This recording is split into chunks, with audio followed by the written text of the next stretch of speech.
Box and whisker plots, which we also sometimes call box plots or box charts, are a great way to display data when we want to show both the median and spread of the data at the same time. So in general, a box and whisker plot might look something like this. We always have the plot itself, which is this blue part above, and then we have it set next to a number line. This number line think of as a reference so we know where the box plot is actually positioned. For instance, we know that the left edge of this box and whisker plot is sitting at the value 2, and the right edge of the box and whisker plot is sitting at 14. So this number line is for reference. It tells us where this box plot is positioned. Now, when we talk about these, we need to know that this rectangular box in the center, this is the box part, and then these little extensions on the left and right hand side are called the whiskers. So this extension here out to the dot on the left, and then this little linear extension here out to the dot on the right, these are the whiskers attached to the box in the middle. Keep in mind that sometimes we'll see box and whisker plots shown vertically, but the concept is exactly the same. We have the box in the center, and then the whiskers extend up at the top and down at the bottom, and there's a number line for reference.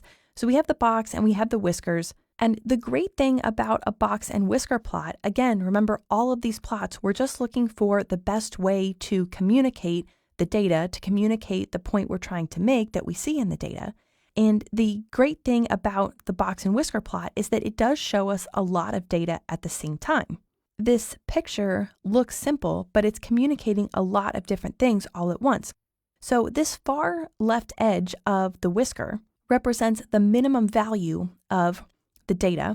So this is the minimum in the data. So we know that whatever data set we use to create this box and whisker plot, the smallest value in the data set is 2.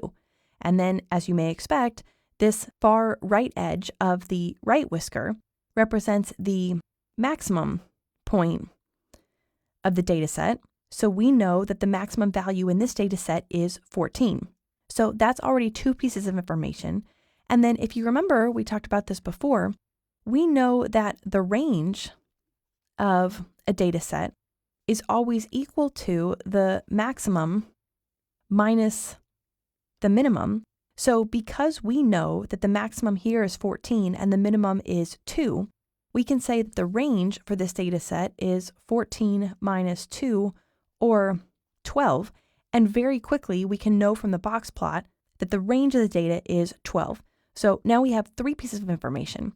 We also know that this line in the middle of the box, there will always be one line here in the middle of the box, not necessarily in the center of the box. As you can see, this one here is not centered within the box. It's just contained somewhere inside the box.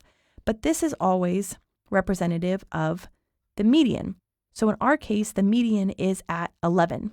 And then finally, the box plot also gives us the quartiles of the data. If you remember earlier, we talked about the quartiles of a data set and the interquartile range. Well, the left edge of the box, so this point right here, always represents the first quartile, which we call Q1.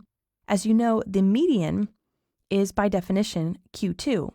And then the right edge of the box, so in our case, this point right here, represents Q3, or the third quartile. So for this particular data set, we know the first quartile is 5, the third quartile is 13, and the second quartile, which is equivalent to the median, is of course 11. But then, if you remember, the interquartile range, or IQR, is always the third quartile minus the first quartile, or Q3 minus Q1. And so in our case, we can quickly see that's 13 minus 5. So 13 minus 5, or 8, we know that our interquartile range is 8.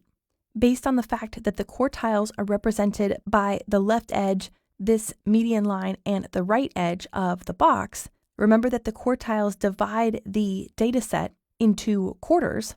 So we know that 25% of the data has to be contained between 2 and 5, that another 25% of the data has to be between 5 and 11, that another 25% has to be between 11 and 13, and that the last 25% of the data has to be between 13 and 14. which means then that we can also say that the middle 50% of the data set, in other words, if we wrote out all the values in the data set, maybe it was something like 2, 3, 3, 4, etc., all the way up to the last value of 14. So we took all the values in our data set, we lined them up in ascending order. Maybe there are 100 data points. Well, the middle 50 data points, that middle 50% of the data, are data points that span from a value of 5 to a value of 13, since those are the values that define the edges of the box.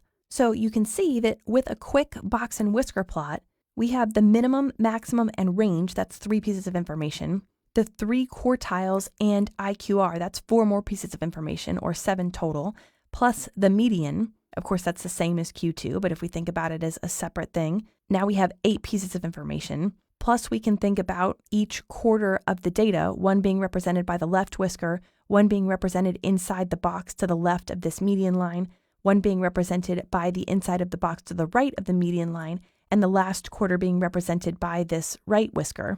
But we have those 4 quarters of the data, and so then we can quickly identify the middle 50% of the data, or the upper 75% of the data, or lower 75% of the data. So we have tons of information just from this box and whisker plot available to us at a glance quickly. So if this is the kind of information that we're trying to communicate based on the data set and the goals that we have, this box and whisker plot idea might be a really good choice. And then the only other thing we want to say about box and whisker plots is that we often represent a plot like this with what's called a 5-number summary, because we can essentially pull 5 critical numbers from this plot and present them in a table instead.